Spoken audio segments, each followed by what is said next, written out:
છોટાઉદેપુરમાં જમીન સંપાદનને લઈને આદિવાસી ગ્રામજનોએ વિરોધ કર્યો। ક્વાંટ અને નસવાડી તાલુકાના 28 ગામના આદિવાસી ગ્રામજનોએ જમીન સંપાદનના મુદ્દે જિલ્લા અધિક કલેક્ટરને આવેદનપત્ર આપ્યું। સંપાદન કાર્ય થઈ રહ્યું છે તે તાત્કાલિક ધોરણે બંધ કરવામાં આવે તેવી માંગ કરવામાં આવી છે।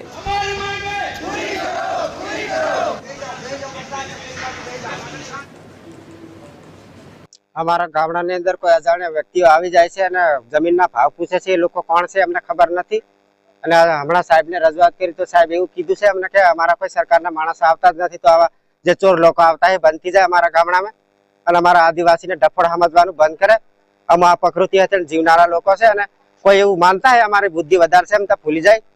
અમારા માણસો આદિ અનાદિ કાળથી આ ધરતીમાંથી કેવી રીતે આ ધરતી પર જીવન જીવાય એ બધી જ અમારા માણસોને ખબર છે। અમારા માણસને ભણવા નથી દીધા અને ભણવાનો અવસર આવેલો ને કેવું છે કે જીએમડીસી દ્વારા જે પણ 28 ગામડાના જે લિસ્ટ પ્રમાણે જે પ્રોજેક્ટ બહાર પાડવામાં આવ્યો છે અને અત્યારે જે ટેન્ડર છે એ ટેન્ડર અને અત્યારે જે સંપાદનનું કાર્ય જે થઈ રહ્યું છે એને તાત્કાલિક ધોરણે રદ કરવામાં આવે અને જો તંત્ર કે કોઈ પણ વ્યક્તિ પણ જો આ વસ્તુને જો કહી શકતા હોય કે આ વસ્તુ ખોટી છે, કોઈ નહીં કાઢવાના, એ વસ્તુ અમને લેખિતમાં આપે